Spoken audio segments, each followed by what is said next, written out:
everyone. I'm Samantha Yap, and I'm the founder of Yap Global. We're a PR agency specializing in blockchain, crypto, DeFi projects, and we help them tell their stories. And so today I want to talk about something a little bit more, I guess, controversial, or maybe give everyone a bit of a reality check. Perhaps some of you here want to launch an NFT project, have an NFT project, or have worked for one. But today I want to talk about why the media doesn't care about your NFT project, with the hope of, hopefully, when you want to launch something with regards to NFTs, that you think about the story that you want to tell.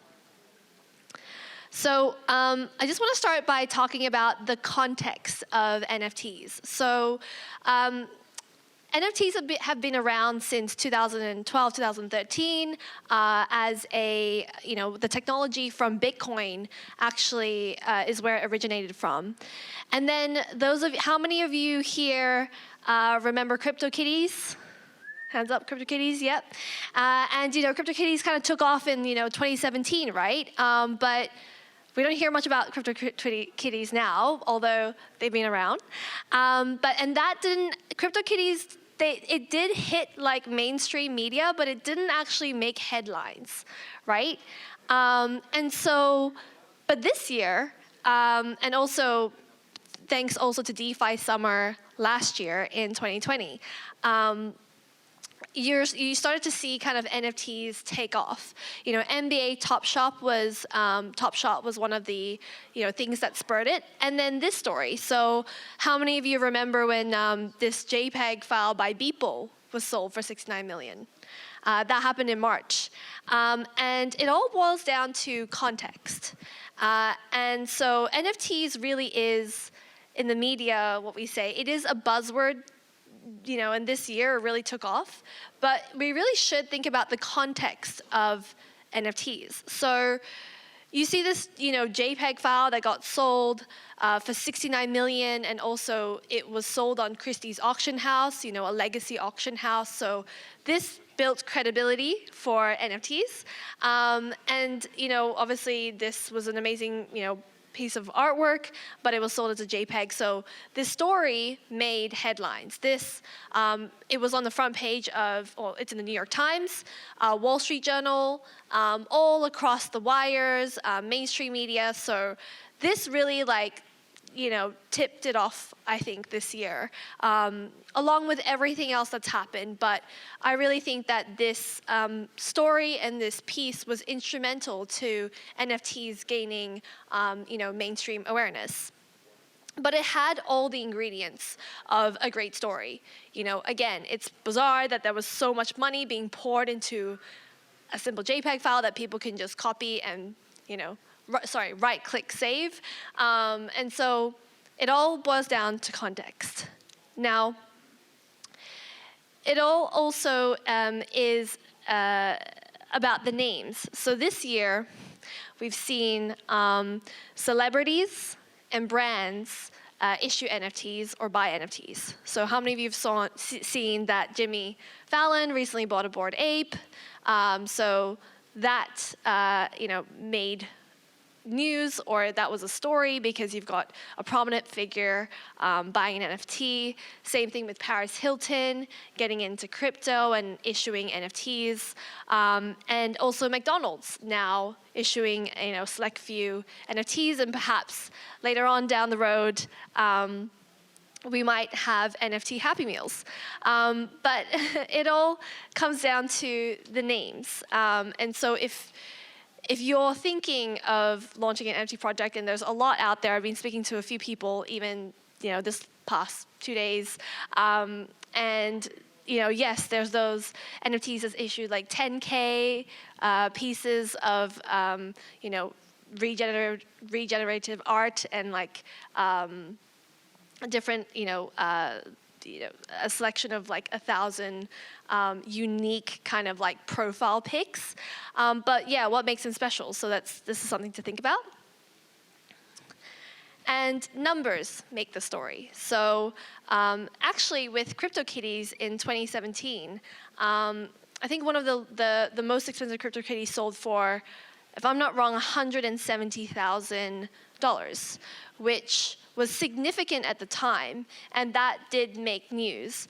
But this year, we have seen an even greater, amount of money being poured into buying, artwork or pieces of content in the form of NFTs in the millions. So, for example, this Edward Snowden NFT sold for more than 5.4 million, and it all is, I guess, I think the crypto bull market has contributed to NFTs really gaining this media awareness. And so, you're seeing, ridiculous numbers. And even with this, story on Bloomberg, this CryptoPunk sold for 532 million. Now, I don't think anyone paid 532 million for it, but it was off the back of a flash loan. But it's the numbers that really gain media awareness.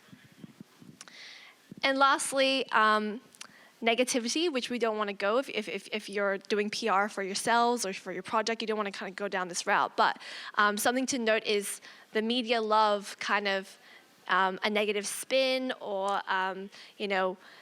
or like to question kind of what, where the newsworthiness or the worthiness of a story.